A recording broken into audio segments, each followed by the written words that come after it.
condense the lesson. So there's an art project that is really messy, and you want to check with the teacher and make sure it's okay with the teacher.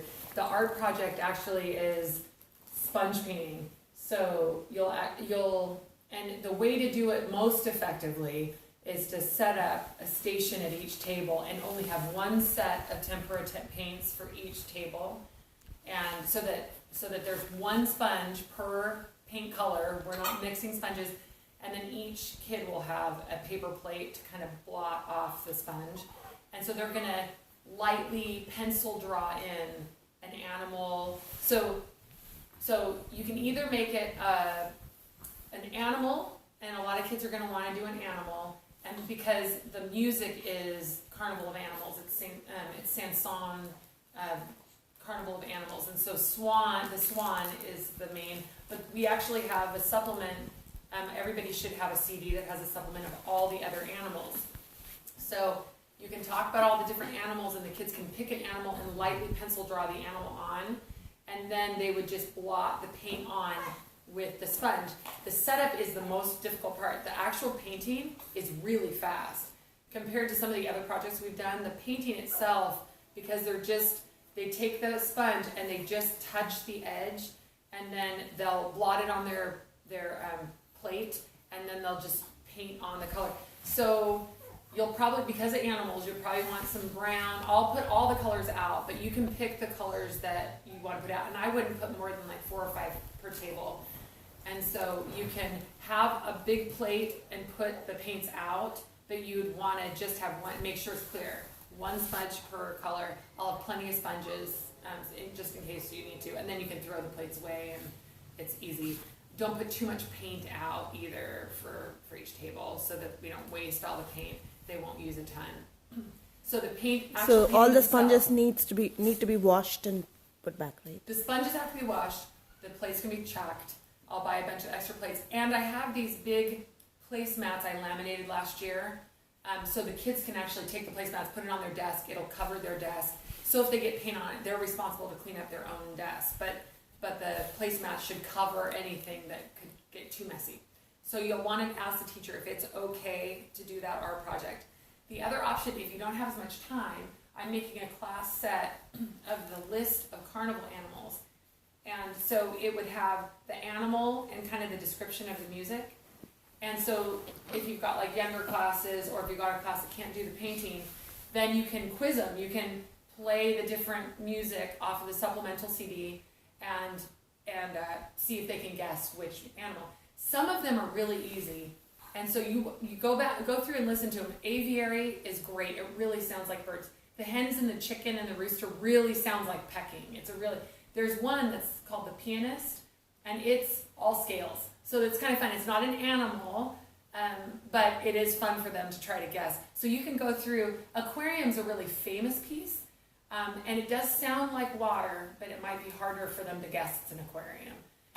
So you can go back through, and that's a much easier thing you can do in 5 minutes. You can also, with the really little kids, you can have them like pretend to be that animal on the, and if you have like Mrs. Lee, I know that she's got a big carpet, and so they could come out and try to be that animal on the carpet. So that's an option. There was another suggestion that you watermark the paper and use chalk instead. It's not quite as messy. So you watermark the paper, you spray the paper and let it dry so it looks kind of like watercolor paper. And then when they chalk it, it holds the chalk a little bit better and it looks a little impressionistic. But I don't know. It really, it's just as messy. It's chalk. Yeah, it is really. Chalk is only not messy if you use cornstarch, liquid cornstarch, to dip your chalk in and paint, do. But we do have a whole set of oil pastels too. So if the kids want to do that, the only thing is oil pastels look like crayons. They don't necessarily look like watercolors. So you can kind of decide what makes most sense for you. For the sponge thing, it probably would help if you soak the sponges and squeeze out the water. Yeah. Because if you have a damp sponge, it's going to absorb less paint. Right. But at the same time, said, it's going to help it, you get that mark rather than if you have a dry sponge and you put it in the paint, it's just going to be a blob. It'll blob. Yeah, and it did say in the instructions, it does say to make sure the sponges are wet beforehand. So All the classrooms should have a sink, so you should be able to get the sponges wet before. It's just really important that all the docents wash the sponges out after. We've had some problems with that. Like one docent left paint in the mustard last year, the Jackson Pollock in the mustard containers, and they dried up and I had to throw them away. So we just make sure that if you can clean it up after, that's great. I know you guys have all taken care of it. So to get started, the focus, if you read the lesson, it really is focused on Monet. You start out, and clearly, Saint-Saëns is an amazing composer. No, go ahead. Oh. I'm just going to shift space. Saint-Saëns is an amazing composer. I don't know quite as much about Saint-Saëns as I do about Monet, but there's so much information, and the lesson is like 5 pages of Monet and 2 pages of Saint-Saëns for the lesson format. So when I was taking my notes last night, I think I have like 12 or 15 Monet cards, and I have 4 Saint-Saëns cards. But the dressing up is easy. Monet always he was out in his gardens in Giverny for, the last, I think he moved there when he was in his 50s or late 40s. And so he always had a big straw hat on. So you can use the hat to dress up. My head's too big for that hat. And then they suggested like a flowery, kind of pastel-y flowery print. This is actually one from last year that we used. If you want to put this over, it doesn't look like impressionistic watercolor either. But it can kind of give the impression of the flowers and the gardens in Giverny. So you can wear this as well. Put it on. So you can wear this. You can actually dress a kid up in this too, if you want. If you have a flowery, pastel-y dress you wanted to wear that's much better than this apron, you can wear that too. So you'd want to dress up beforehand, but it's pretty simple. And so to start off with, first, when you walked out today and you kind of looked around your house, what did the day feel like? What did you see outside? So it was cloudy, right? So you had it's been raining all morning, so there were clouds. For me, like if I look right outside here, the pavement's all wet, the grass, because of the clouds, the grass is maybe a little bit muted, it's not quite as bright. So on some days, another day, like in the summer, what does it look like when you walk outside? Bright. Yeah. Bright and sunny. You might have reflection off the pavement. How does the lighting change the color outside? Have you ever thought about bright light? One thing I didn't realize, bright light actually washes out the color. If it's a little muted, if it's really dark, you can't see it very well. But the green is a lot brighter green if the light isn't super, super sunny. So you can look out and you'll see, because of the seasons too, you'll see different flowers maybe. What do the trees look like right now? Empty. Just branches. No leaves. Some of them might have little shoots, but probably not quite yet because it's really early in the year. So yeah, this tree out here is really barren, but most of them don't have many leaves.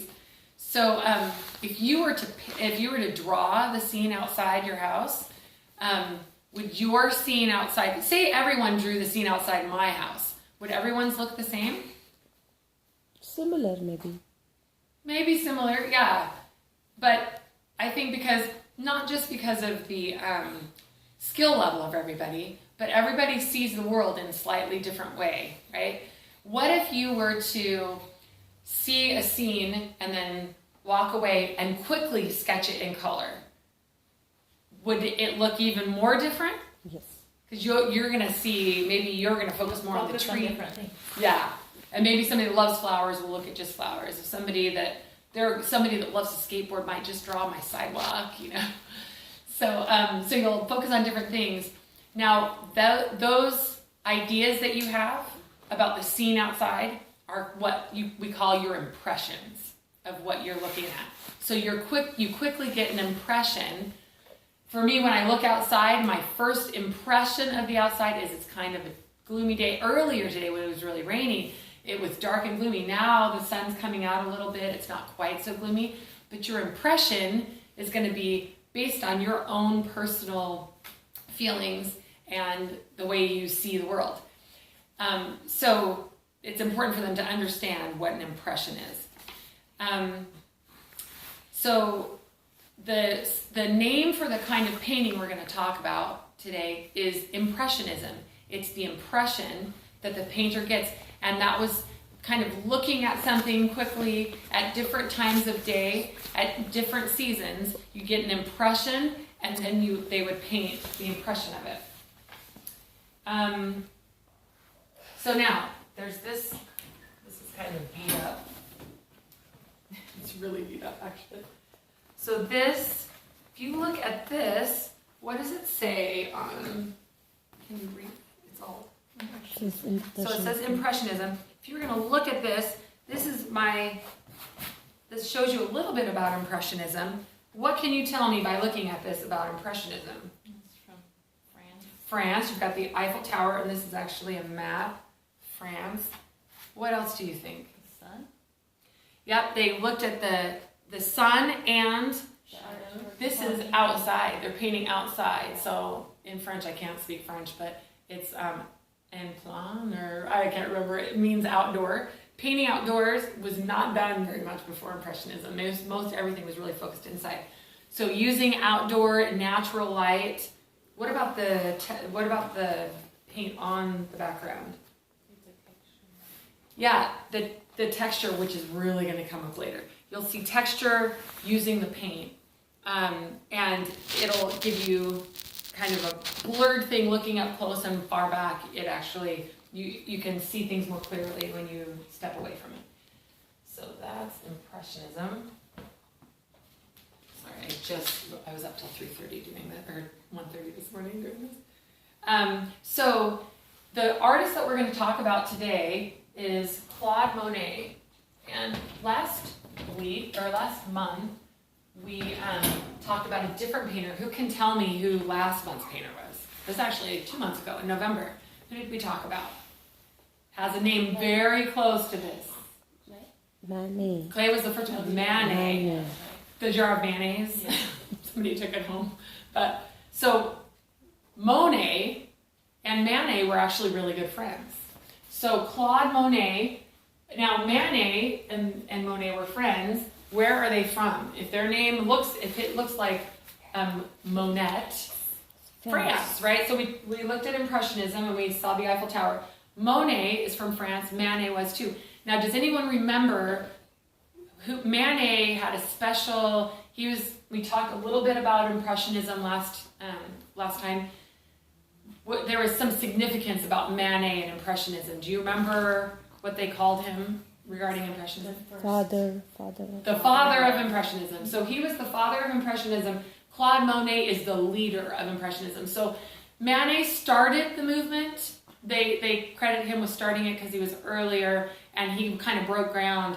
And because he had a lot of influence and money, he was actually able to kind of make it. Rebel. Yeah, and he was definitely a rebel.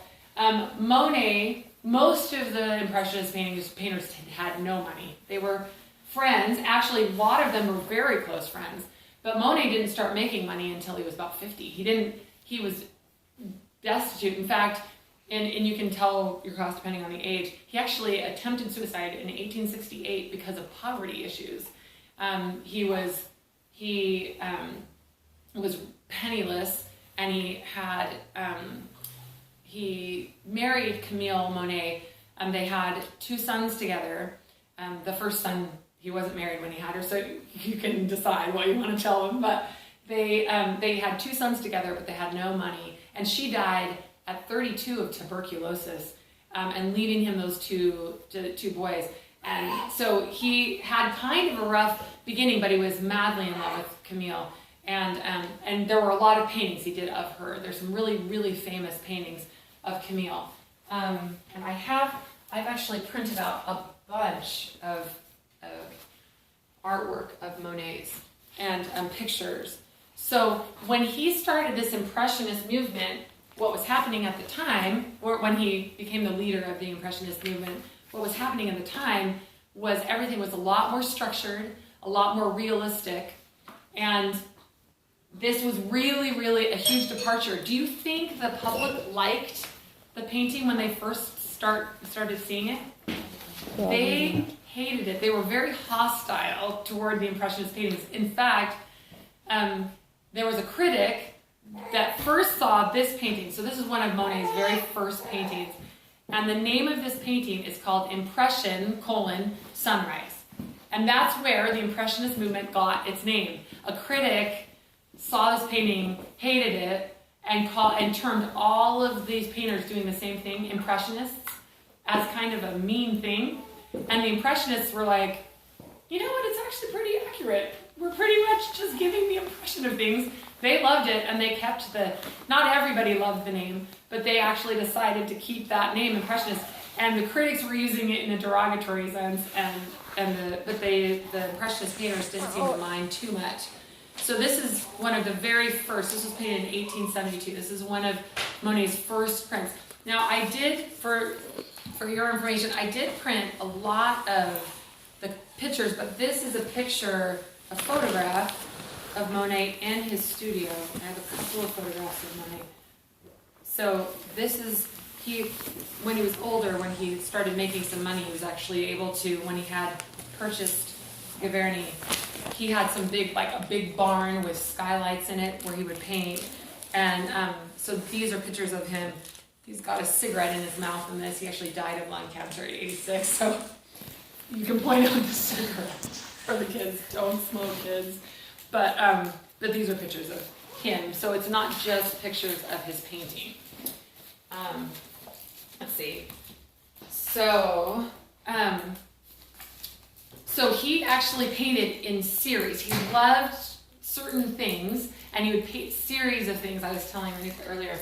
So he painted a whole series of haystack paintings. He loved haystacks, and the way he would do it is like we were talking about earlier, different times of the day in different seasons. So you'll see pictures of haystacks that are really blue because they're kind of twilight, but if it's before the sun's gone down, they actually have a kind of a pink hue to them. So all different times of day, the colors change dramatically. So he really loved looking at the way light changed the color. And you can bring in, at this point, depending on how much time you have, you can bring in the other two paintings. So you can look at the Sinbad painting and remind them, okay, what element did we talk about when we were looking at this painting? And it's color. It's all about bright colors with the clay painting. And then if you bring out the Pfeiffer, it was the line. And so we talked about focusing your eye on the line of the painting. And if you did the art project, they took a line and tried to make it into something. So the other two, you'll have, okay, so what are the other two art elements? Do you guys remember what the other two, other than color and line? Light and shadow. We got texture and light and shadow. So he does use texture, light and shadow, but texture is really the focus of this. When you talk about Monet, you'll talk about the texture of things.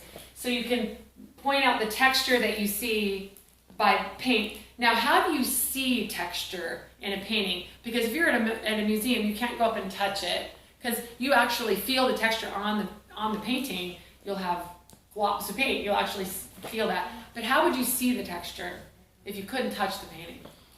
The 3D effect? You'll actually see there is a little shadow. You'll actually see by looking at the painting that there's you can actually tell that there's texture to it.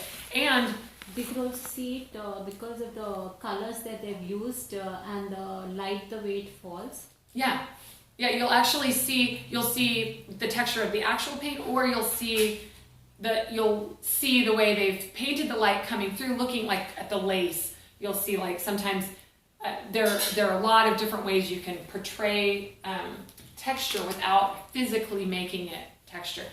So he painted these different series, and you can see this one, there's quite a lot of texture in these haystacks. He actually had a bunch of other series of paintings. There were a whole bunch of these. This didn't print very well, but the poppies are really bright. There are like dozens and dozens of this field, same woman and child in this poppy field. Some of them were just the poppies themselves. Do we have some of the pictures of the series of a certain? Yeah. Oh, so yeah, the one that we have a series there. He actually painted the Houses of Parliament, a whole bunch of paintings of this, all different times of day. The one that I have them focus on though is the water lilies because that's what we have. So I have printed out a whole bunch of these paintings. So this is depends on when you want to talk about it. This is actually in the Orangerie in Paris.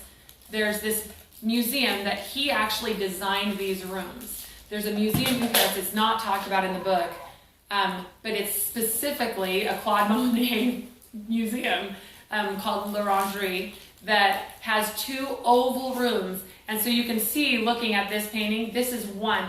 Each one of those rooms has 4 massive canvases. So there are 8 massive, massive canvases of the water lilies. And if you look at the photograph of Claude Monet, you can see this is the scale of those paintings. They're absolutely enormous. So he was painting water lilies in those paintings. The paintings are massive, and so if you stand in front of them, your head's about there. And they're all different times of day. So both of the rooms are really, really different. They're all water lilies. There are hundreds of water lily paintings. Some, like the haystacks, I think there were 15 of them. The poplars, there were a couple dozen. The Houses of Parliament, there were a couple dozen. But the water lilies, there are hundreds of paintings. This is one of them. This is, look at the colors in that one compared. Compared to this one. So the colors are quite different. This one, he had weeping willows that were on the property. He actually, they're all fairly different in their complexity. Like, look at how simple the brushstroke is in this one. This is very, very simple. So some of them, if you go back through, when he started his painting and he painted all over different places. He's from Paris. Both of his parents are Parisian, but he lived in Le Havre. It's a seaport where he was born, and so he was obsessed with the water and the sea. In fact, he asked to be buried in a buoy at sea. When he died, he wanted to be buried in a buoy on the water. He just loved the water, and so as he was traveling, as he started making more money off of his painting, he was he was late 40s, early 50s. Camille, his wife, had died, and he had a patron. Hochet is the last name, I believe. Alice was the wife of this patron, and she was estranged from her husband. And when Camille had died, Claude needed help with his 2 boys, and Alice had 6 kids, and they basically lived together. That initially as friends, there were 8 kids between the 2 of them, and she helped raise them. And eventually, when Alice's husband died, they hadn't been living even anywhere near each other for a long time. Monet ended up marrying Alice, and they had, in fact, his son Jean, the older son, married one of the daughters, and the daughter was Monet's favorite, was Claude's favorite, and the 2 of them cared for Claude for a long time. So they had this big, crazy house with 8 kids. And as they were on a train, they saw this beautiful area of Giverny. Between 2 stops, he saw Giverny and was like, I want to live there. So they bought the house and they bought this big property, and he developed these gardens. They planted these huge gardens with the big ponds with water lilies, and there's a big bridge and trellises of flowers everywhere. And so he cultivated that because they had more money at that point, so that it was always in bloom. Something was blooming on the property. He could paint all year round. And so he had a gardener that helped, but he was always out there in his boots. There are tons of pictures of him out there gardening because he loved to garden, and he loved the flowers, and he loved the water lilies. So he became absolutely obsessed toward the end of his life. He also started developing cataracts in his eyes later in life, and it really bothered him, but he did have surgery. Now, when you have cataracts, it actually gives you kind of a rosier tint. So his paintings started getting a little bit different. They were not as clear, and they had a rosier tint toward the end of his life. Then he had the surgery, and he actually went back and painted more blues into the paintings. He went back and changed some of his paintings because it was like, they didn't really look that way, so we went back and kind of fixed them. So he was a very, very prolific painter. He painted lots and lots of paintings, and he's considered the leader of Impressionism. So there's this. Yeah, I haven't even shown you painting it. So this is an activity you can do with the kids. This is a very old pink window. So this just goes on. There's a little bit of sticky there. And so you'll have 5 volunteers come up one at a time, and they'll pick a window. And in order to get the whole class involved, they'll open it up, and they'll look at that, and they'll say, okay, what do you think it is? And that person can guess, and everyone else can either say, yes, I think it is, or no, I don't think it is, without trying to say, oh, that person's not smart, but trying to get the whole class involved when there's only 5 windows. Have everybody kind of decide, okay, do you think he or she is right? And then they move on to the next one. Okay, now what do you think this is? And that kind of looks like clouds, like, you know. But if somebody, okay, so say it's clouds, okay, who thinks it's clouds? And so yes or no. This one, and see, these really do, if you aren't familiar with this painting, it looks like a pink blob. It could look like a flower, but it's not really clear. So you'll have them guess and have everybody go through this one. They picked different parts of the paint. I mean, they all look very, very different. And so, so then when you take it off, you'll say, okay, so what do you think this is? Oh, and I have it. No, I have it right. I'm like, do I have it upside down? No, it's right. So what do you think it is? So some of the kids might not know what this is. And then you can explain about the water lilies. Then you can show them the rest of those pictures and talk about Giverny. And so that's where this does not look like a photograph. It's really hard to tell. So who was right? Who had it right? And you can get them all responding. So that's an activity you can do with them. When the canvases were so huge, did he use any means of